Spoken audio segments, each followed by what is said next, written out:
मंडळी, आज आपण पाहणार आहोत पिवळ्या मुगाच्या डाळीचा डोसा. अतिशय पौष्टिक, झटपट होणारा पदार्थ आहे. प्रोटीनयुक्त, पचायला हलका असतो. चला तर मग रेसिपी पाहूया. पिवळ्या मुगाची डाळ 1 कप, पाऊण कप तांदूळ, अर्धा चमचा हळद, चिमूटभर हिंग, अर्धा चमचा जिरं, चवीला मीठ, हिरवी मिरची 4 ते 5, आवश्यकतेनुसार तेल. तांदूळ आणि मुगाची डाळ हे दोन्ही मी आधीच भिजत ठेवले होते 4 तास. 4 तास झाले आपले. हे बघा, अशी डाळ फुलली आहे मुगाची डाळ आणि तांदूळ पण. आता दोन्हीमधलं आपल्याला पाणी काढून घ्यायचं आहे. एक मिक्सरचं भांडे घेतलं आहे, त्याच्यात आपण मुगाची डाळ घालूया. हा भिजवलेला तांदूळ, याच्यातलं आपण सगळं पाणी काढलं आहे. आणि हे मिरचीचे तुकडे करून घेतले. कच्चे जिरे घातले. याच्यात आलं आणि लसूण पण घालू शकतात. सुंठ पावडर घातली अर्धा चमचा. थोडं पाणी घालूया आणि हे मिक्सरमधून बारीक वाटण करून घेऊया. असं बारीक झालंय. फक्त अर्धा कपच आपण पाणी घातलंय. जास्त पातळ करू नका, थोडं घट्ट सरच पाहिजे, जसं आपल्या डोस्याचं पीठ असतो तसं. एक बाउल घेतलं आहे, त्याच्यात वाटलेलं पीठ घालूया.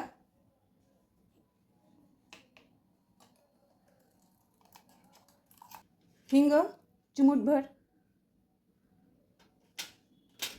हळद अर्धा चमचा, चवीनुसार मीठ, धुतलेली कोथिंबीर घालूया.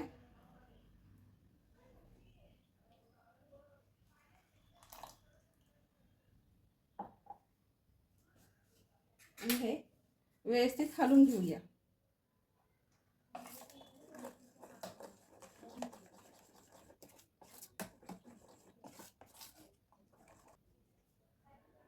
बघू शकतात असं पाहिजे.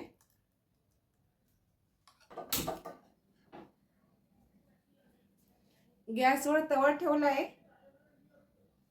लायटरने गॅस चालू केलाय आपण. तव्यावर थोडं तेल घालूया, 2-3 थेंब. या ब्रशने लावू शकतात.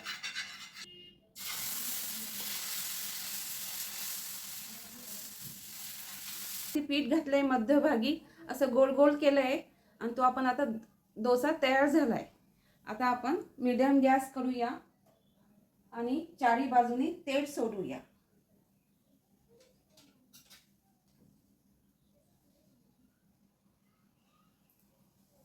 करा करा सुटल्या आहे अशा. आपण एक साइड परतून घेऊया. बघा, मस्त रंग आलाय, गोल्डन गोल्डन असं सोनेरी. एक बाजू झाली आपली. आता याच्यावरती थोडं तेल घालूया. साधं तूप पण घालू शकतात. शक्यतो मीडियम गॅसवरती दोन्ही बाजूने आपल्याला सोनेरी हुसतर भाजून घ्यायचंय. दुसरी बाजू पण छान झाली, रंग छान आलाय. असे टिपके टिपके. याच्यावरती आपण थोडं बटर घालूया.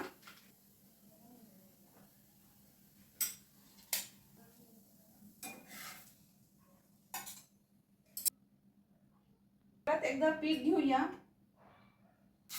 तव्याच्या मध्यभागी पीठ घालूया आणि असं गोल गोल करायचं, जसं आपण डोसा करतो त्याच्यानुसार. तेल घातल्याने ना चारी बाजूने असं छान रंग येतो सोनेरी.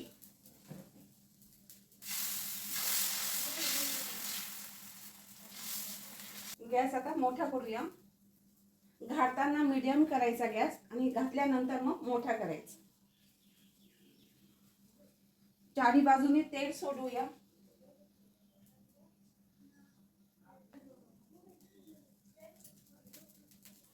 डोसा पलटूया.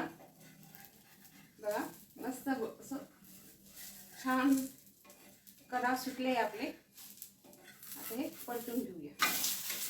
मस्त रंग आलाय. त्याच्यात थोडंसं बटर घालूया, म्हणजे अजून चव छान येते. पसरून घेऊया बटर. चव छान लागते आणि मुगाच्या डाळीचा पिठाचा डोसा ना पटकन होतो. जास्त वेळ लागत नाही खायला, चमचम आणि टिफिनला पण कधीतरी आणि कधीतरी आपल्याला तेच तेच खाऊन कंटाळा येतो, अशा वेळेस पटकन हा डोसा खायला उत्तम आहे आणि पौष्टिक पण आहे.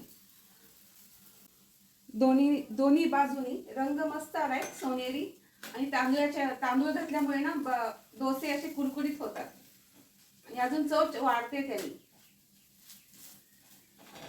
आणि असं पटकन पसरतं. गॅस बंद करूया आणि एका प्लेटमध्ये काढून घेऊया डिशमध्ये. हा खूप मस्त खमंग झालाय डोसा, खायला पण खूप भारी लागतोय आणि मुगाची डाळ असल्यामुळे पटकन पचतं. हा डोसा आपला खूप छान झालाय, रंग पण सुरेख आलाय आणि मुलं आवडीने खातील असा झाला आपला डोसा. आणि शक्यतो हा गरम गरम छान लागतो, आणि कधी पटकन भूक लागली की मग हा डोसा द्यायचा. तुम्ही बघू शकता कलर पण सुंदर आला आहे आणि दिसतो पण छान. हा डोसा चटणीसोबत, दह्यासोबत, या पुदिन्याची चटणी, दही, शेजवान सॉस खायला खूप छान लागतो. आता ही माझ्याकडे खोबऱ्याची चटणी आहे, खूप मस्त. गरमागरम मुगाच्या डाळीचा डोसा तयार आहे. खायला अशा छान छान रेसिपीज पाहण्यासाठी लाईक करा, शेअर करा, सबस्क्राईब करायला विसरू नका. धन्यवाद.